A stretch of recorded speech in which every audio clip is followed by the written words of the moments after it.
Any questions? Go on. You mentioned hanging, bringing back hanging. Yep. Essentially bringing in the death penalty. Yes. That can be quite a tough pill to swallow for a lot of voters. Yeah. How would you ease that into the political sphere? I actually think if you put it to a vote, most people would support the death penalty for certain crimes. Now, the only difference is, I'm saying that the death penalty should only operate inside the prison. Only existing prisoners can qualify for the death penalty. And that one of the reasons why a prisoner could be hanged is for being an Islamist ringleader. You might also want to include that people that rape inside prison, because that happens as well. So that's my answer. And I actually think that a lot of people might support that. So what you're saying then is that them that's been punished are still doing the worst of the worst, and we just need rid of, basically. What I'm saying is we need a prison system. We need to reform our prison system so that our prison system is actually trying to reform prisoners. But the point about liberals is that they don't understand what reformation means. They don't understand what metanoia means, what repentance means. They think reformation is teaching a radical how to use a hammer, a chisel, a knife, and a saw, and then sending them back into society with new ways to kill people. Because you've given them some new skills, but you haven't changed the way they think. Anyone who's had any experience in the army knows that the army uses pressure to change people, to change people's way of thinking. Prisoners are full of tough nuts. It needs to use pressure to change people. Pressure from the screws, pressure from the state backing certain evangelists, pressure from serious punishment for being on the wrong side of the line. I'm not a soy liberal, which means that I can think of solutions that are outside of the liberal box, that a liberal might find hard to swallow. If we create an environment that's tough enough, where the way to get out of the tough spot is to become a Christian, then you're going to see a lot more people becoming Christian. And then you can examine how genuine that conversion is over time. And if you don't think it's genuine, you don't have to factor it in to a principle of early release. You can just let them live out their sentence in peace. But those that are spreading Islamist radical teaching in our prison need to be so scared of the consequences that they would only dare tremble it in a whisper. Whereas right now, what they do is they run around in a big gang, they beat the shit up out of people, knowing that there's not going to be any consequences. They tell prisoners, you've got an appointment tomorrow with 12 of us, and we're going to tell you why Islam's great, and then we're going to ask you at the end in a very clear way about what answer to give, about whether you agree about whether Islam is great. Of course you're going to say yes, and then they're going to say, well, does that mean you want to become a Muslim then? And of course, every weak man who doesn't want to get beat up by a mob of 12 takes his shahada, because that's what pussies do in prison. But, ladies and gentlemen, if it was the case that those 12 men knew that the screws could kick the shit out of them, and that they would all be hanged the next day for trying to do what they were going to do, they wouldn't dare do it. You know why? because that's what pussies do in prison. So, ladies and gentlemen, the way you deal with bullies is you bully them.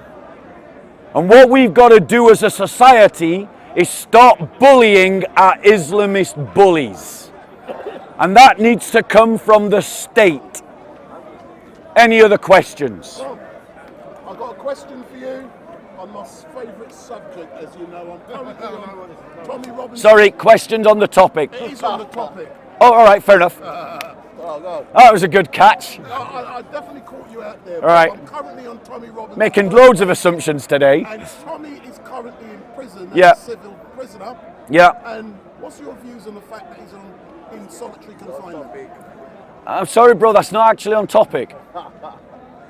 I'll take questions at the end generally, but I just want questions on the topic of Islamist gangs operating in our prisons and our responsibility to Christian prisoners. Any other questions? So since the state isn't involved in protecting Christians, what can Christians do if we find ourselves in prison? You've got to form a gang.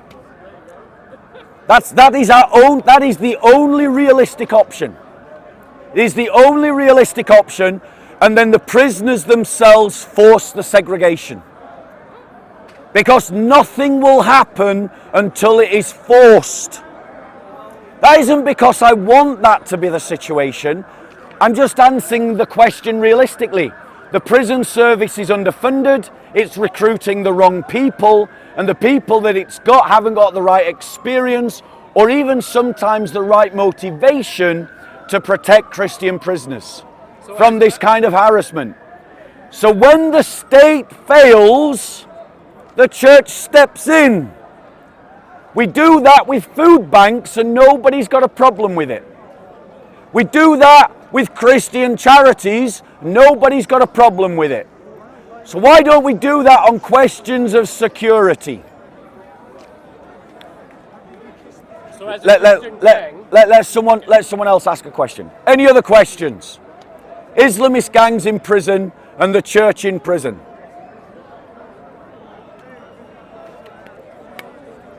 I suppose gangs and Christians, the two don't synchronize, do they? The idea that gangs don't synchronize in prison. I don't know if any of you have ever been in a gang, but you'll often find that gangs think of their other gang mates as a family. It's often like a family-run business. They operate like a family-run business. They feel a close brotherhood to one another, a close solidarity for one another. Gang members who are really involved in their gang are willing to die for one another, fight for one another, lie for one another, steal for one another. I'm not validating those negative outworkings, but are we saying that to be Christian isn't about solidarity, isn't about standing up for one another, isn't about protecting one another, isn't about caring for one another as a family? The reality is, we might want to call it a different name, but gangs and the church do have some synchronicity at certain levels of interface. Obviously, I'm not supporting the idea of Christian gangs going round beating people up willy-nilly to try and dominate. That would be unchivalrous. And a Christian man should be guided by the code of chivalry, which means you protect the weak. And if that weak man is another prisoner who's not a Christian, then you protect him from the Islamist gangs. Or maybe it's a Muslim that wants out of the Islamist gangs, and you take him under your shoulder. Christian gangs would be different from Islamist gangs because Christians are guided by principles of faith, love, and hope. Not dominance, supremacy, and apartheid. And so, if a Christian gang was operating by Christian values in the prison system, it would actually bring, I suspect, increased security, increased harmony, and increased stability to the prison system. Bearing in mind a Christian submits to the authority of the state. Can you give us an example of a Christian gang? So, That's good. let me finish. And so, ladies and gentlemen, I'm not saying that this is the ideal situation. The ideal situation would be that the state gets hold of the prison system. But the truth is, right now, the state has lost control of the prison system, and our brothers and sisters are being harmed inside the prisons. And we should not ignore them just because they ended up in there because of some sin. Next question. Yep. Wait, did you ask the last one? Yes. No, wait, let someone else ask one. It's related to your last one. Let someone else ask a question. Someone asked, I don't think he's here now, and give an example of a Christian gang. Right, I don't have an example of a Christian gang. I don't think this has ever been thought of before or even discussed, because in the past maybe we never had to. But we've got to answer the question of how do we guarantee the security of Christians in prison when the state is not guaranteeing the security of Christians in prison? Let me ask you this question. If the state was not guaranteeing the security of your family, what would you do about it? If you knew that the state would not be there to protect your family, what would you do? And would you expect anyone to blame you for doing it? Well, aren't Christians a family to one another? Isn't that our family inside prison? Aren't they a family to one another? So shouldn't they organise to protect themselves? And if that is called a gang, then so be it. I would prefer it happen another way. I would prefer a competent government. I would prefer competent prison guards. But the truth is, we have neither.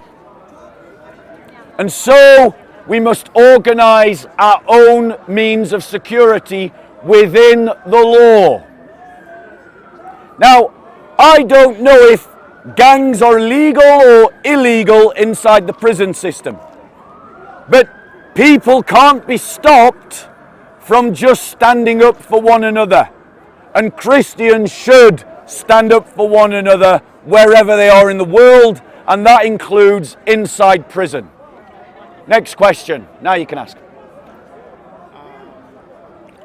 You've missed out the violence part.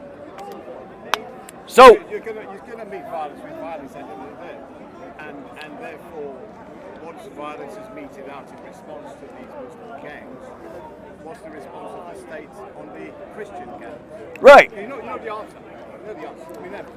So, ladies and gentlemen, because of this Islamist violence inside of our prisons, if Christians started to defend themselves, here is exactly what would happen. The same has happened in Northern Ireland. The groups would simply be separated. And if the groups were separated, could the Islamists attack non-Muslims? Would the problem be solved? There you go. The state will not act because it is incompetently led, and it will not act until its arm is forced behind its back. That is a sad situation, but that is the situation that we're in. The point remains, for those that say, but what, these are Christians fighting. Well, let me ask you, if someone attacked your family, would you defend them? The law says that it is legal to defend yourself, including inside prison. Yes, there's a legal threshold, and so as Christians we should educate Christian prisoners about that threshold, because as Christians we should try to keep to the laws of the land. But when the state itself is not enforcing its own laws, as it is increasingly doing on a range of issues, then that means it places citizens in situations where they're forced to act because the state is not doing its job. Christians in prison need to be protected from Islamist gangs. And there's only two ways that is going to happen. They are either protected by the state or they protect themselves. And it is not a crime morally or legally to protect yourself from Islamist gangs.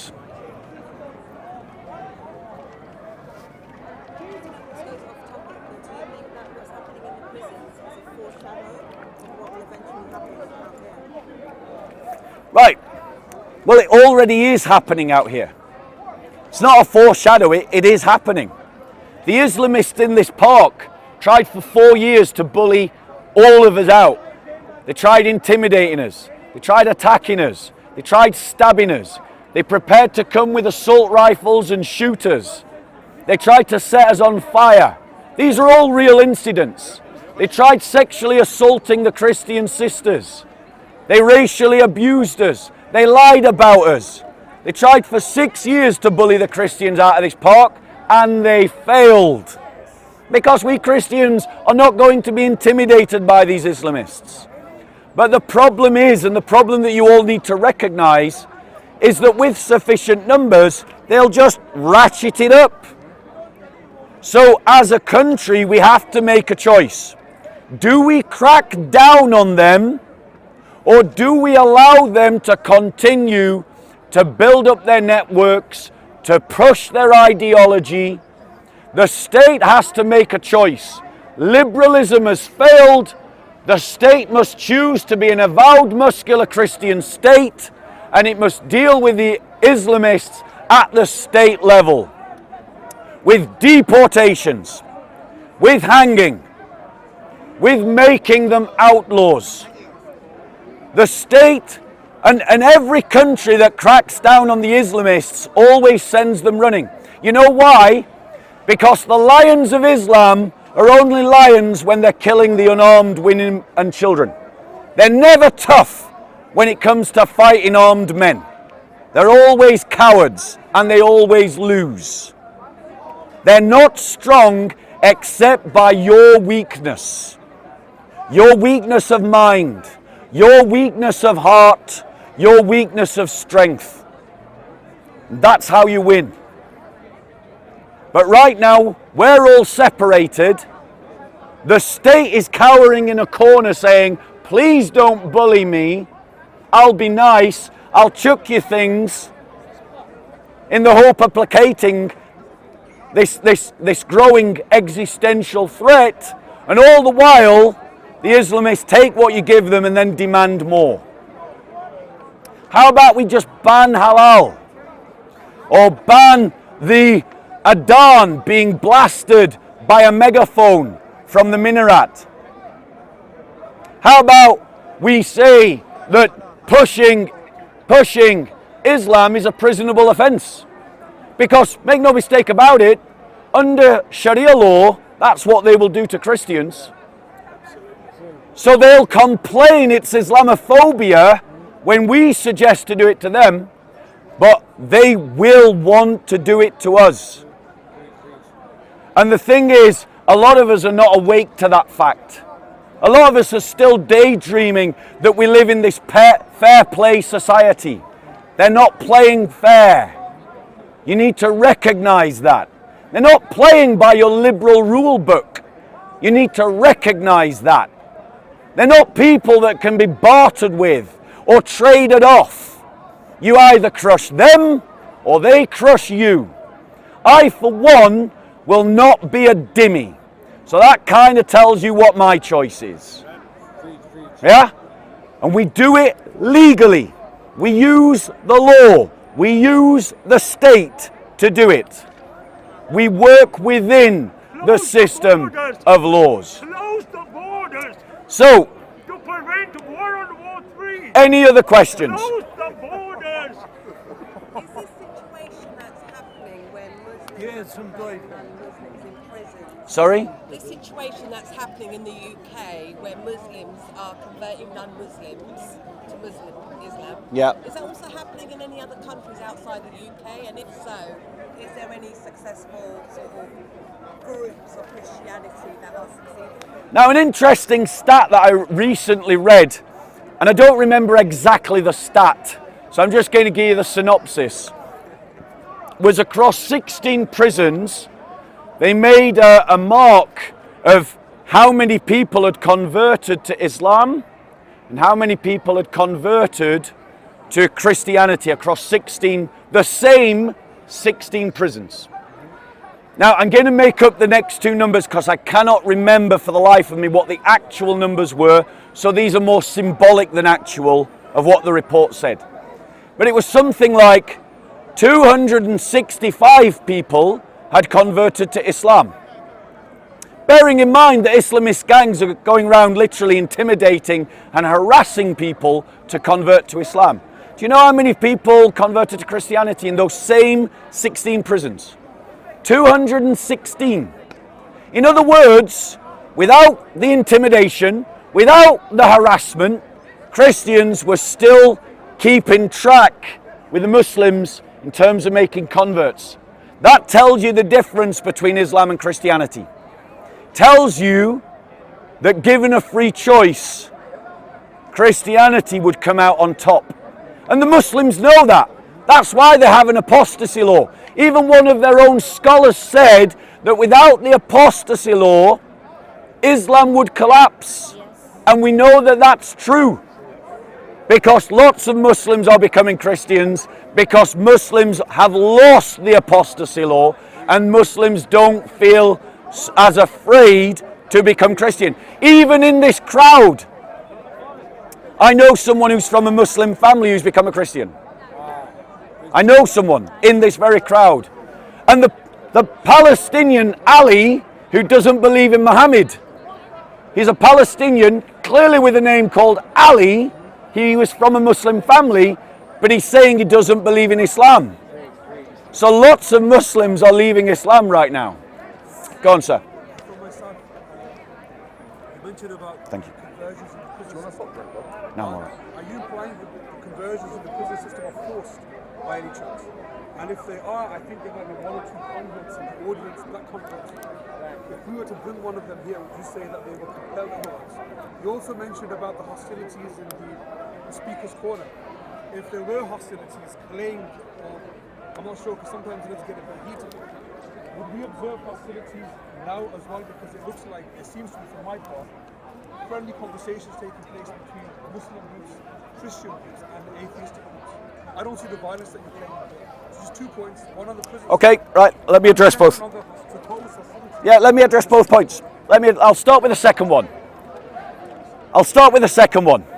Right? In my 6 years at Speaker's Corner, I know about one person that receives an Osman warning who used to come to this corner. Do you know what an Osman warning is? No. It's when the police have credible intelligence that people are planning to kill you. He was a critic of Islam. Who do you think was trying to kill him? His milkman. Secondly, they tried to stab Hatun Tash to death in this park. She was a critic of Islam. Who do you think was trying to kill her? The Buddhists. They tried to set Dr. Banda on fire. Who do you think was trying to kill Dr. Banda? The Jews? I myself have been assaulted personally by 12 Muslims who set about me in a mob when a Muslim scholar lost the debate and he was on his crutches and we touched and I must have given him miraculous healing because the next minute I'm getting beaten up, my friends are getting beaten up, and this guy's running around waving his crutches around, beating people over the head. I witnessed it, so the violence is there. I'm talking, you've made your point. So there's plenty of evidence, documented evidence, that you can see on Soko films, Revelations 22, Bob of Speaker's Corner. It's there on camera, you can see it with your own eyes. doesn't mean that from time to time the corner has a calm Sunday. But even today, we saw one guy chasing another guy around the park. Do you think they were playing tag? Second point. Second point. Am I saying that all converts to Islam in prison are by force? No. So I'm sure the brother can bring up some colonized African brother who's converted to Islam, and he'll go, yep, I did it by choice. He's clearly invested because he's here doing dawah in the park, right? But does he think he's the only one that knows people from prison who converted to Islam? There are prisoners who, when they get shipped out of a Muslim-dominated prison, they spend a day or two looking around who's running the prison wing, and when they realize it's not Muslims, off comes the beard, and out comes the bacon sandwiches. So the reality is, those converts were forced. And so it does happen, ladies and gentlemen. And just because there are counter-examples doesn't mean that it does not happen. Next question. Go on. And his friend has been trying to get in touch with you because we've got something really interesting to share with you on walk in Islam. We don't know how to get in touch with you. How can we do that? Have you got a card? Yeah, this sister will give you a card. Just pass it to me and I'll pass it to them. Cheers. Yep. Next question, ladies and gentlemen. You wanted to come? Do you want to debate? Okay, go on. From myself, in Islam, being a Muslim, and most ideologies is one side. Thank you. Cheers. Being a Muslim and aware of most ideologies myself, there's always an extremist element in there. Yep. So you have that in Christianity as well, you have that in Islam, you have that from the Jews, you have that from the atheists, where every ideology has that fanatical sort of thing. Yep. Within the Muslims, we have a name for them. What we label the ISIS, what we label the extremists, and we call them Karaji. We call them, as you know, Karaji. Khawarij. We call them Khawarij. Yeah. And when we give them that name, it comes from the word Kharaja, meaning those that have left the fold of Islam. Yep. And we label them within our own circle. We label them extremists. We label them fanatics. Yep. And we've been told to oppose them ourselves. Yep. So, and I'm more than, I fully understand there will be some fanaticals within this speaker's corner. I'm aware of that. Would you? I'm not sure if your argument is that Islam as a general is like the Khawarij, the extreme Islam, which, by the way, it's a small minority and you get them in all groups. Yep. It's just that Islam has a political wing. So with them, they can show some force as well. They can control land like ISIS as well. And they do. Come to your question, sir. My point was this: would you agree that perhaps you're conflating the extremist groups that might go around wanting to butcher, kill, and stab, and you've got maybe, I assume, 1 in 100 here like that? And your question? And are you conflating that with the average sort of Muslim that might not have that, because you have Sufi groups in Islam that Yep. Okay, sort of I understand the question. purification, Yeah. and they, as far as I'm aware, take up the bulk of Islam. Yeah, I understand the question. Yeah. The second one No, one question. No, right. So, ladies and gentlemen, I want to agree with the brother that Muslims are not one homogeneous blob. And I hopefully have been clear that I said Islamists. I didn't say Muslims. No, let me finish. Please don't interrupt. Show some manners. Now, nobody else interrupted you. Right. So, I agree with the brother that there isn't an homogeneous blob called Muslims. And I want to advise you all to be careful with your use of language, because nothing undermines our argument more than clumsy uses of language. Muslims are not a united group.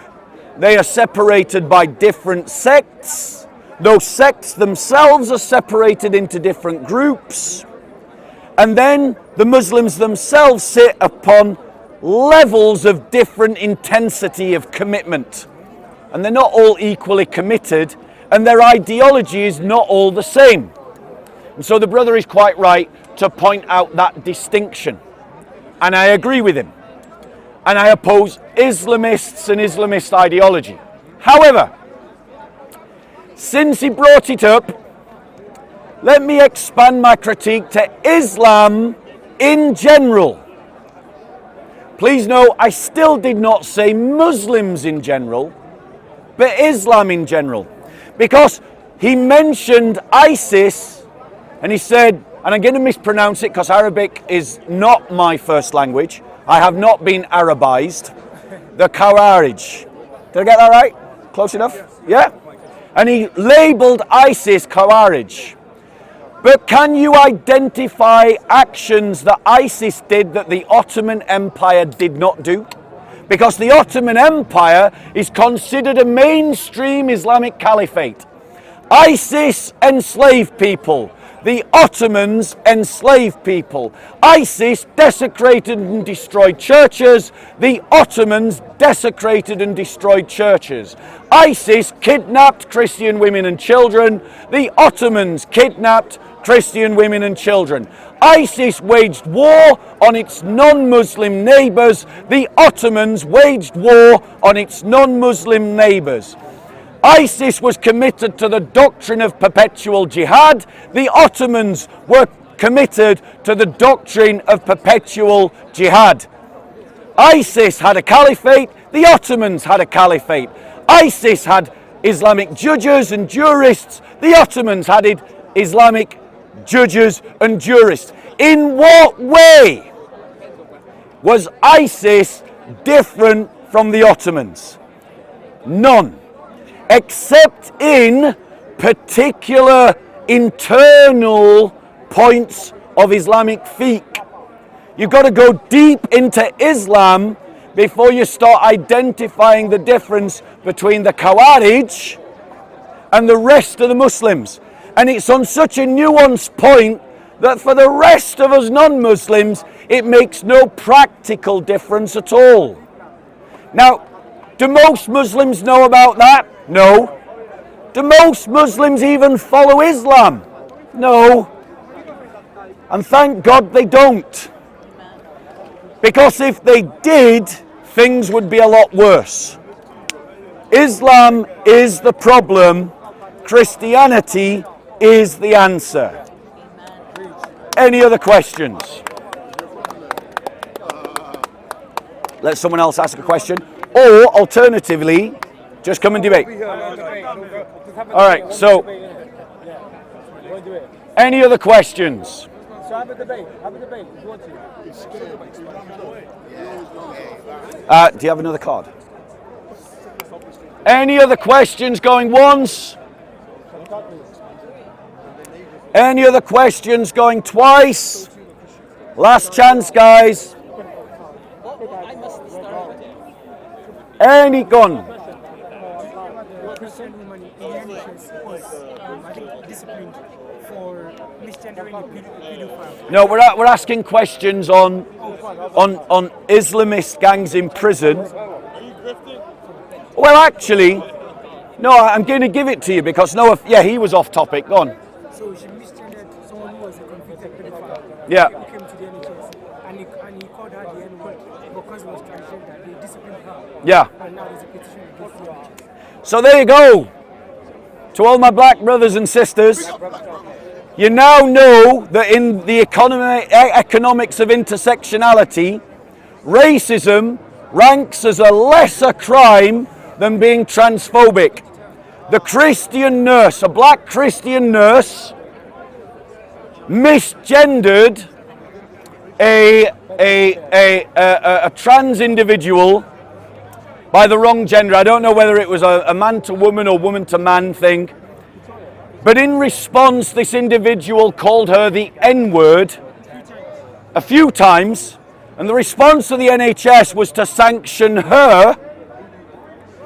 Guaranteed, if I gave a racist, and quite rightly so, if I gave a racist outburst in a hospital, they'd just refuse me treatment. But apparently, if you're trans, because on the intersectional scale you're more victimized, you can actually get away with even racism. Now, I'm talking, sir. Have some manners. No, have some manners. Wait. Put your hand up. So, ladies and gentlemen, this Christian nurse is now fighting for her job because she can tell the difference between a man and a woman. A similar crime that a 2-year-old committed recently and was suspended from nursery for doing so. The problem is that our elites have gone mad with their gooey, goopy nonsense, where they are literally calling evil good and good evil, and where they are saying that up is down and down is up. And we as Christians, as our sister has done, are the group that stands in the gap, because as Christians we do not live by lies, even if those lies are politically correct. And there are a lot of lies that are governing our politics right now, such as transgender ideology. As Christians, we should rally to this nurse's cause. We should support her. We should protest tactfully outside of the hospital. And I emphasize tactfully because it is a hospital. We should protest what has happened to her, and we should demand that her job be reinstated and that she be given, if she hasn't already, full pay back to the time that she was suspended, and that all charges be dropped and her record be wiped clean. Now you can ask a question if you want. No, do you want to ask a question? Yeah, Bob, if I can go back to my initial question I asked you, out of respect I said nothing, but I'm going to disagree with you. And I'll tell you why I disagree with you. Fair enough. The basis of the question related to Tommy Robinson being incarcerated, and I mentioned civil. Yes. I think he's focused on the civil. Yeah. The issue is, the government has argued the reason he's in segregation is because his life has been threatened by Islamists. Right, there we go. I should have made that yeah, that now makes it clear, yeah. So, for example, we were talking about Islamist gangs operating in prison. Is if you needed evidence, go and look up the story of Tommy Robinson. Loathe him or love him should make no difference. It is an evidential case to the threat posed by Islamist gangs. Tommy Robinson is in prison for a civil, not a criminal offence. And he is in prison and has been put in isolation because his life is under threat by the very Islamist gangs that we've been talking about, ladies and gentlemen. And so, if you want evidence to what I've been saying, go and read up on why he's been kept in isolation for over 120 days, which in any other circumstance would be considered torture. Why not just put the man under house arrest? Stick him in his home and say he's got to be back. He can't leave until 8 in the morning, and he's got to be back at 7 at 9. He's got, apparently, if you've got an alt-left government and you're a right-wing activist, you don't get to have the same rights as an Islamist. Next question. Wait, sorry, you said Islamist? Wait, what's the point of his religion that even he's on that? If he's like a black British guy, would it be like, oh, black people don't have the same rights as like... What's your question, bro? No, I just didn't get your example. What does like his religion have to do with... Like, If you had talked less and listened more, you would have heard the reason for the example. Okay, so clarification question. Why does his religion play a role in that? I'm looking... Like what? Like, you know, the difference between how he's treated. Who's treated? The right-wing activist, as you just said, and... I never said that. So, I never said that. Okay, next question. Okay, sorry, I was slow down, Yeah, you should pay attention. Next question. Right, I'm locked in now. Do I get another question? Go on. Can you explain what a dhimmi is? Yeah. Peace, way, bro. How are you doing, brother? Look after yourself. So, what is a dhimmi? Yeah, we don't A dhimmi is a second-class citizen in an Islamic state. A second-class citizen in an Islamic state is called a dhimmi because under Sharia law, they are being protected. Now, an intelligent person might want to ask, protected from what? We think that the state protects us. And so we are protected by our state. But imagine living in a country where when you're called protected, what they mean is you're protected from the state you live in. Now we have another name for that. It's called a protection racket. So when you go up to a shop owner and you say to the shop owner, this is a rough area, bro, but if you give me £500, I'll make sure that nobody steals from your shop, nobody robs your shop, nobody smashes your windows, and no graffiti happens on your boardings.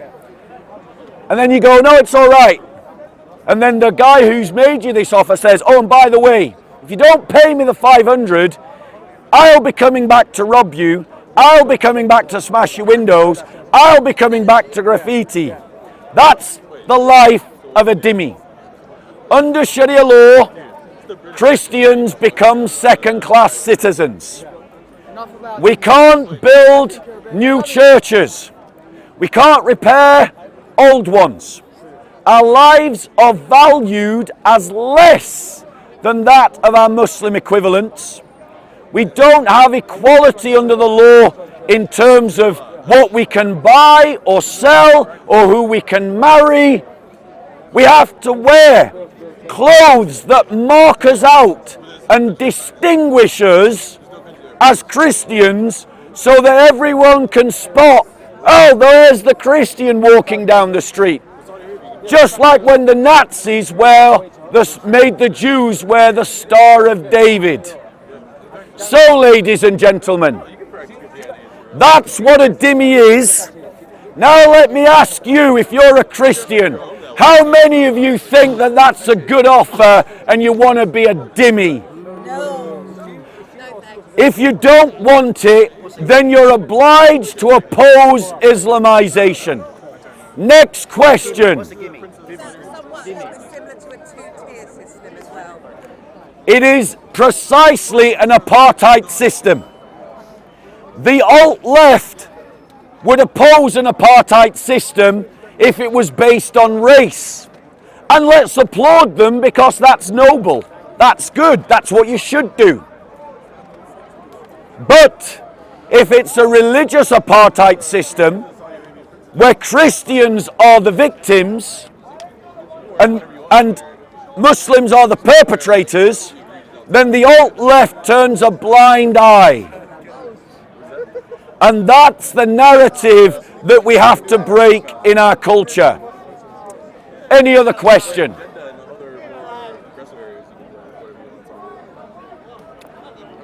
Any other question going once? Any other question going twice? Any other question going 3 and final times? Okay, we're done. No, you talk the whole time, bro. Tough. You should have. I gave it tough. Bro, I gave you 3 times. Did everyone hear me say 3 times? You need to. You said I'm locked in, and then 30 seconds later, you were talking again, and you spent the whole time talking. Then just call me a shit teacher and move on. Right.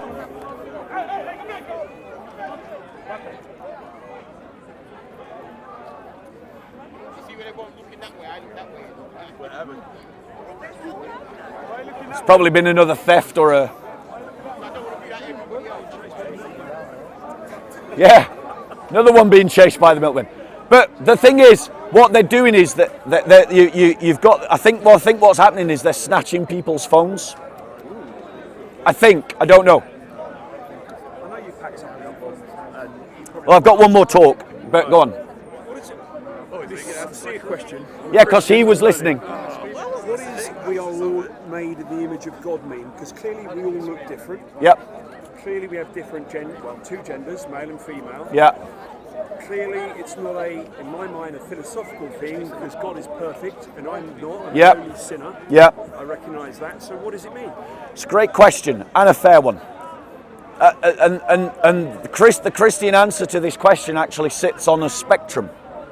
So there are some Christians that actually think that the normative shape of a human being is in some way reflective of the image of God. That in some way God actually has this kind of shape that is both male and female, because obviously we both share a similar shape. But I don't go along with that. For me, how I understand the image of God, it is that God is a creator and we are a procreator.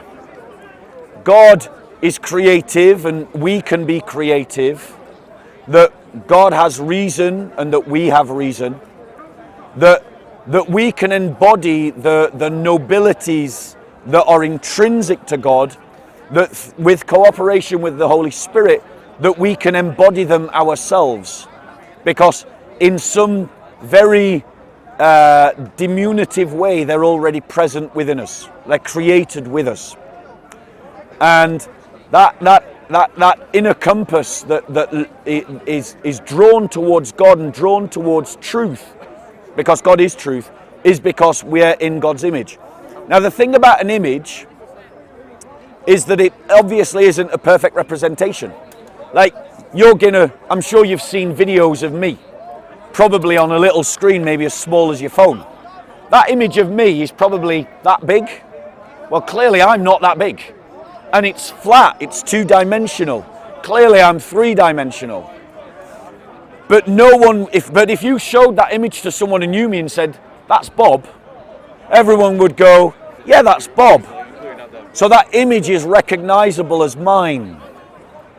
And so our image of God is not in any way a true representation of God's image, but in some way, and in the ways that I've tried to describe, the idea of the virtues that we can embody, our creativity, our role as governor of the earth, the fact that we have a place to govern the earth. Yeah? Like this kind of image that we have, is something that we can call the image of God. Does that make sense? Yeah, kind of. Yeah. Okay. Very deep, but good. Yeah. Right. I'm going to go on to my next topic then. Bro, when you learn some manners, I'll take a question from you. Well, then you'll just have to get. I don't blame American culture for your poor behaviour. Right. Rob, can I get a selfie? Yeah, if you want. I don't really follow this stuff, but your speech, you got that short about my Christianity. Yeah. That gets sent among my lads' chat groups, and we love it. Brilliant. We love it. Tell them I said hello. Tell them if your lads' chat groups wants to have a seminar with me, we can arrange it. Seminar with Bob. There you go. Brilliant. Good to Peace meet with you, you, brother. Right, guys, I've got 20 minutes. I've got one more topic to do.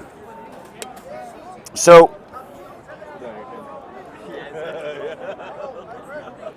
and then I'm going to stop. Actually, have I got time to do it?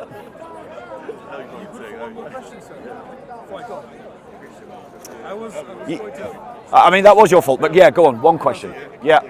Only because you've been really polite, and I want to show good courtesy to someone who showed courtesy. Well, as you can see, if someone shows me courtesy, I show it back. My question is, you mentioned Yeah. and other Islamic sort of empires. Yes. And how they were expanding and so on and so forth. That was before the sort of secular age, which has sovereign rights of the people. Yes. There was empires, there was an age of empire. Yeah. So it was, my point was when you mentioned the Ottoman Empire, expanding and following Sharia law and so on, all religions and denominations and powers and ideologies, whether it's Christian, whether it's Islam, whether it's Hinduism in the Hind, whether it was some African pagan group, I'm indifferent to that. So for me, I look more at the law of the people. How well is that particular sort of school of thought, whether it's Islam, how well is it cultivating the people? Are they well mannered? Do they show etiquette? Are they showing what we call adab and akhlaq? Are they writing books about manners? And in Islam we have that. Outside of the point of expanding empires, Christians are doing that as well. I'm aware of Athelstan, first king of the English. Yep. How did Christianity get spread in England? I don't have a problem with what he did. He came by sword and he slayed the others and forced them by knife point to convert to Christianity. I don't have a problem with that. I know Charlemagne. How did Christian become Christian? How did Europe become Christian? If you know your history from Charlemagne. What's your question, sir? My point has to be built up. Right, but I already get your examples. This is not the first time that I've heard your examples. If you want to debate, we can debate, and I'll give you more time. But you asked for a question, so I understand your examples. Please. Just a little bit of a context. So with Charlemagne, just 30 seconds. Charlemagne expanded. He subdued the Germanic tribes, and he spread Christianity in Europe, and that's how Europe became Christian. And that's how England, under Athelstan, became Christian. I don't have a problem with that. They enslaved and they took the pagan Europeans and converted them. As to the Turks, as to the Abbasids, why were the Abbasids at war with the Europeans? It's because, or the Ottomans, they were just like natural borders. It's more an understanding of history as opposed to building the narrative that is just specific to Islam. It's not really a question, it's just... Right, so I'll reply. Okay, so I'll reply. Because I think the point was missed by you, because in my reply, because the point that I was making was in response, because we said we're not having a debate, but we are actually now building on consecutive points. So I was responding to your point about your suggestion that I was mixing the general Muslims with the Khawarij, yeah? And I was pointing out that you called ISIS the Khawarij. And I said, and I gave examples to the effect of, that ISIS did nothing different from ISIS. Everything that we detest ISIS for doing, the Ottoman Empire did. But yet Muslims will agree with us that ISIS were horrible, but there are lots of Muslims that will say the Ottomans were great. Now, the reason for that is because the reason why the Khawarij are seen as heretics amongst the Muslims is connected to the fine granular details of Islamic fiqh, Islamic Sharia law. It's a kind of debate that escapes not just 100% of all critics of Islam, but 99% of all Muslims don't understand. However, my objection to Islam is because Islam sanctions the things that the Ottomans did and the things that ISIS did. It is not always the case that empires enslave. The British Empire, when it was finally Christianized on the question of slavery, used its money, its ships and its sailors to forcefully end the slave trade. The Americans shed blood and money to end the slave trade in their own country. There has never once been a war in the Islamic world, except during slave rebellions, and there were slave rebellions. There's never been a war fought in the Islamic world to end slavery. Never against an opponent and never amongst itself, ever. There has been slave rebellions, and some of those slave rebellions have been successful. Like the Janissaries took over the Ottoman Empire. Like the, who were the ones? That was a slave rebellion. Yeah, I've already included that. Yeah, but the Muslims, no Muslim civilization has ever fought to abolish slavery. But Christian European civilizations did. So when are we going to have a monument to all the Royal Navy sailors who died on all those ships to free Africans from the slave trade. When are we going to have a monument to all those French sailors that died to stop the Islamic slave trade in the Mediterranean from the Barbary states? So, my point being is that, yes, he's right. Empires have always done always at times done similar things, expanded, as he pointed out. He's right, I'm not going to argue with history. However, that wasn't the point that I was making. My other point is this, is that Islam sanctions the things that I condemned, whereas when Christians make contact with their teaching, Christianity prevents the things that I condemn. Now, he mentioned another point about secular sovereign nation states. That is not an Islamic concept. That is a Western European concept that comes from the Treaty of Westphalia and penetrated into the Islamic world during the Napoleonic Wars and during the French Revolution and after the colonization of the Islamic world by Europeans. And Muslims have largely taken on board this Christian solution to a Christian civil war. But why is it Christians came up with that in the first place? Because Christians were fighting a civil war amongst themselves, but on both sides of that civil war, you had Christians committed to Jesus' teaching about being peacemakers. The Treaty of Westphalia never came out of the Islamic world, despite the fact that they fought one another for 1400 years, Shia against Sunni, Sunni against Shia, because there is no such teaching in Islam. But it only took 100 years of Christians fighting one another for them to make peace. Because Christianity values peacemaking over war making. Whereas Islam values war making over peacemaking. And if anyone doubts me, I've got the book of Islamic fiqh right here that says it in black and white. So, no, I'm not doing a debate. No, I'm not doing a debate with you. No, I'm not doing a debate. I offered you a debate, you said no. Go on.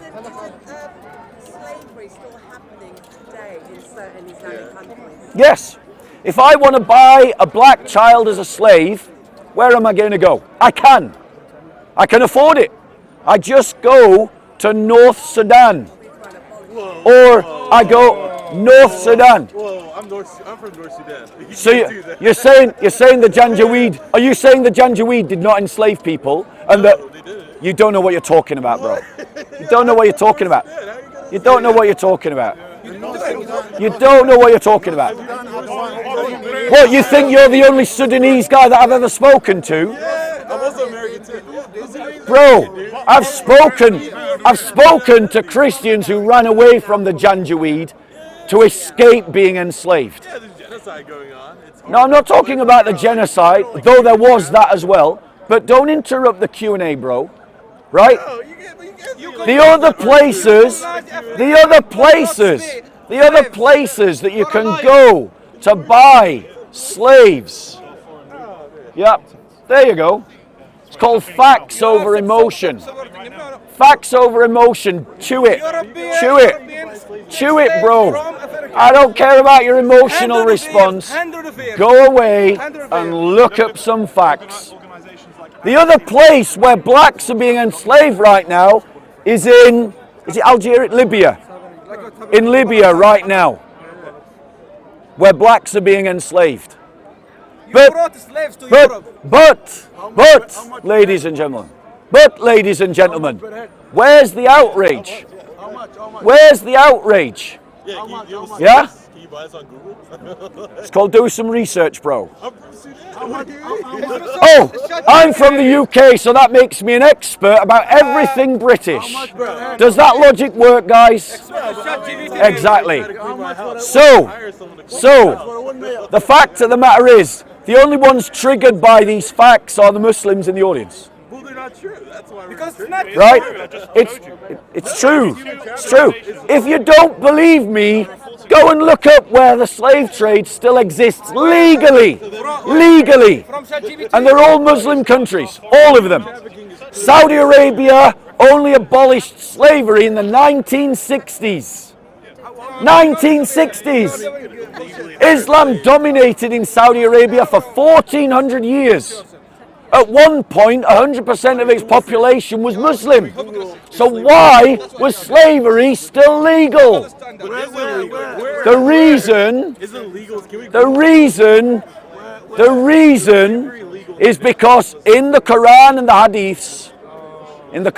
Hadiths, slavery, clearly more than you, slavery, the practice of slavery is sanctioned in the Quran and the Hadiths. I don't need to take lectures about colonialism from the colonized. Islam is a colonizing religion. It is an Arab colonizing religion that spread itself into the Middle East and suppressed the local cultures of the Middle East. The Babylonian and Chaldeans of Iraq, the Phoenicians of Lebanon, the Persians of Iran, the Copts of Egypt, the Berbers of Algeria were all colonized by and Arabized by Islam. So never ever take a lecture about colonialism from a Muslim, because they are either a colonist or they are the colonized. Do you think that North Sudan used to speak Arabic? No, it had its own language before the Arabs oppressed it. And this is the story that we need to be telling. Do not be bullied by these apologists for Arab colonization. No, because you've refused debate. Go on, sir. What verse in the Quran that encourage you? Sorry? What verses, in the Quran that you said, Do you want me to show you one? No, Yeah. Say that because it says encourage, slavery. Yeah.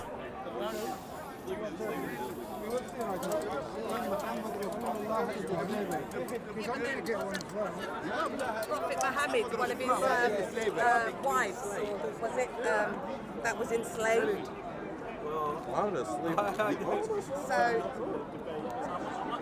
Bear with us 1 second. I don't mean to interrupt, but it was the philosophers that ended slavery and Christianity. On that note, I'm going to go. Love to debate you. It was really a pleasure to meet you. If you would like to come and debate, I think me and you could have an interesting conversation. Maybe next week? Potentially, I'm from Birmingham. What's your name? It's Adil. Adil. Yes, yeah. Nice to meet you, Adil. Come and debate me. Can I give you a gift just to show? Here. I'm actually going through the Old Testament. There you go. You mentioned that you were interested in political theology I'm actually from a Christian perspective. Can I show you Oh, well, mine? you'll enjoy that book then. Excuse me. Yeah. Can I show you mine? No, you asked me a question. I'm doing I've got, brother, you asked me a question. Yeah, I've got a reply here. Brother, And it's from the listen. You asked a question. You're going to hear You asked a question. I'm not doing a debate. Okay. I'm doing a Q&A but because it's I've only a got, statement. and the longer you interrupt, the longer it's going to take me to get to the answer. Yeah. Have you seen mine afterwards? No, listen. You're talking into a Q&A. Well, I've got an answer for you as well, man. Well, then why do you need to ask the question? No, I want to hear you. Right. Okay. So let me find you one. Okay.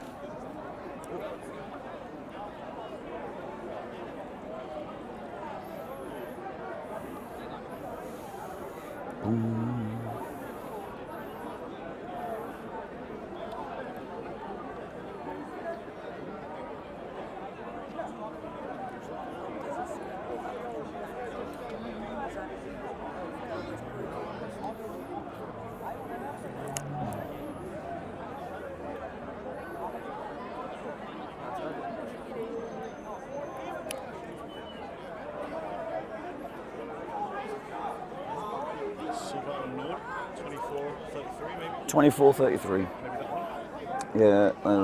Is your right hand's possessed? Yeah, that's the one. Surah 4, 24:33. Thank you. Right, so the gentleman asked me to show him a verse that justifies slavery. Yeah? 24:33, yeah? So reading from Surah 24, Ayah 33, remembering that this is an eternal source of Islamic law. It's the final revelation.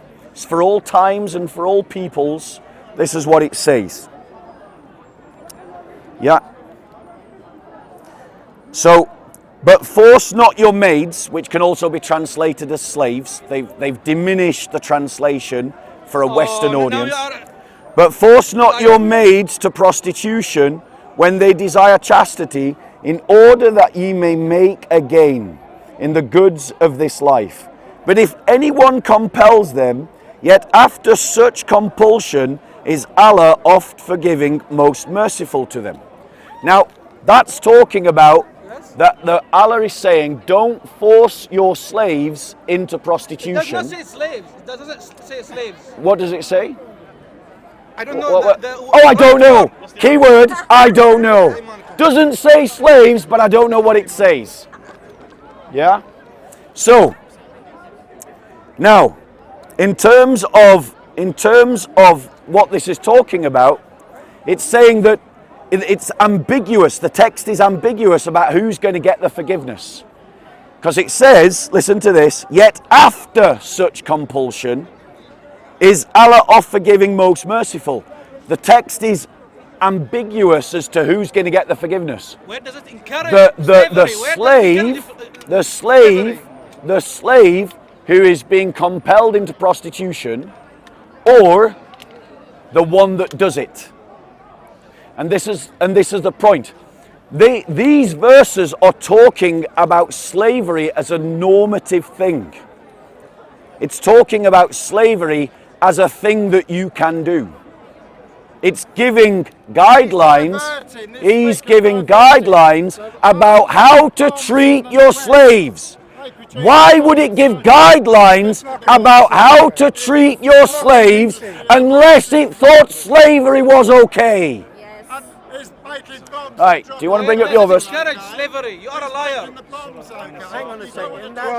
By that reasoning, Deuteronomy when did you enslave people when their mother gave them birth free? You know, what story is that? It talks about slaves. Christian Zionist. He's a Tommy Robinson symbol. This man is a Tommy Robinson symbol. He's a Christian Zionist. Are you sure about it? He's quoting a hadith, right? Yeah. So he thought he had a Quranic verse against mine. Turns out he didn't even know the difference between hadith and Quran. Yeah. Go on. Another example. Surah An-Nisa 4:3. 4:3. Yeah. Which is totally different.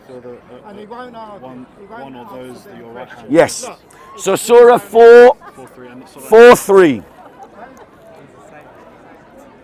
So Surah 4:3. Here's another example of the Quran sanctioning slavery. Oh yes, nuance. He's a Zionist. They're Christian Zionists. Yeah. Right. Listen. Right. If ye fear that ye shall not be able to deal justly with the orphans, marry women of your choice. Everybody following so far? Marry women of your choice. 2 or 3 or 4. But if ye fear that ye shall not be able to deal justly with them, then only one, or a captive. Did you all hear that? Or a captive that your right hands possess. That will be more suitable. So in other words, you have to possess the slave before you can marry them.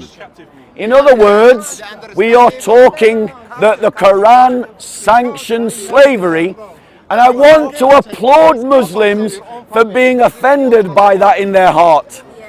Because that shows that their heart is more human than Islamic. That is a good thing. And it is good that they're upset by this. Because that means that they are further away from Muhammad, who gave his daughter Fatima a slave as a gift.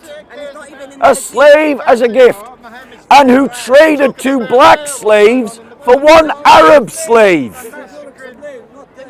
Now, ladies and gentlemen, let's compare it to Jesus.